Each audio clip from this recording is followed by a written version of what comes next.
उस दिन रात के 12 बजे थे। उस दिन कुछ अजीब सा होते हुए देखा मैंने। पहले मैंने सोचा आंखों का धोखा होगा। वैसे भी रात का टाइम था ना, और रात को तो वैसे भी सारी चीज़ें अलग ही लगती हैं, है ना। हर आवाज़, हर साया थोड़ा ज़्यादा गहरा, थोड़ा ज़्यादा अजीब। पर एक हल्की सी आवाज़ आई, खट खट। मैंने सोचा कोई दरवाजे के सामने खड़ा होगा या कोई गुजर रहा होगा। फिर याद आया, अच्छा, हो सकता है मम्मी पानी लेने उठी हो। लेकिन जब मम्मी मेरे रूम के सामने से गुजरती हैं तो उनके चप्पलों की आवाज़ आती है। पर ये कुछ अलग था।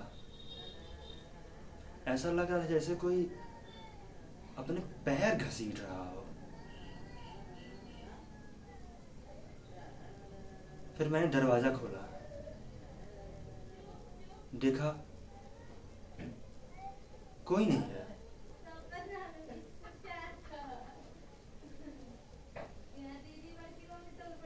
बस हॉलवे की लाइट जल रही थी और ऐसा लग रहा था कि अभी वहां से कोई गुजरा हुआ। एक ठंडेपन की खुशबू नहीं आती है, ऐसा लगता है कि कुछ अभी गुजरा और ठंडा सा महसूस हो रहा हो। ऐसा कुछ महसूस हो रहा था। मैंने दरवाज़ा बंद कर दिया। फिर 12:05। अब वो आवाज़ मेरे रूम के अंदर से आ रही थी।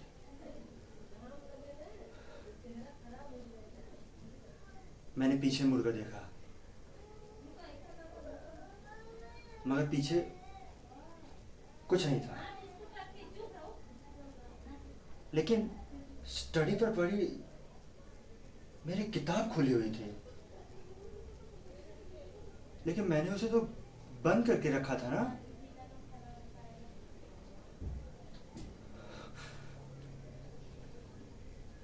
मैंने किसी को कॉल करने के लिए अपना मोबाइल उठाया, पर मोबाइल की स्क्रीन अपने आप ऑन ऑफ होने लगी।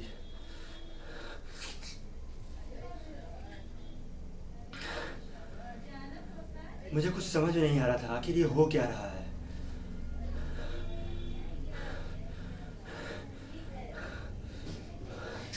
पूरा कमरा ठंडा हो चुका था। मुझे कुछ समझ नहीं आ रहा था। फिर किसी ने मेरे कंधे पर हाथ रखा। मैंने पीछे मुड़ के देखा, कुछ नहीं था। फिर मिरर में अचानक से एक रिफ्लेक्शन दिखा।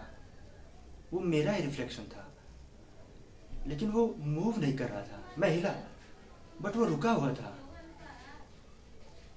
वो बस मुझे देखकर मुस्कुरा रहा था। अचानक से मेरे कंधे पर कुछ महसूस हुआ।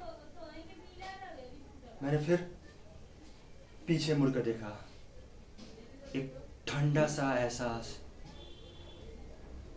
और किसी ने मेरे कानों में कुछ कहा धीरे से, तुमने मुझे देख लिया है, अब मैं तुम्हें नहीं छोड़ूंगा। ये सुनते ही मेरी हालत खराब हो गई। मैंने सोचा आंखें बंद कर लेता हूँ, ये सपना है, सपना है ये सपना। फिर मैंने अपनी आंखें खोली और सुबह हो चुकी थी।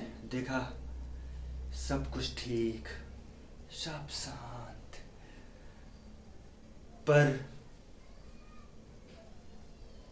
मिरर में वही चेहरा था, मेरा, मुस्कुराता हुआ।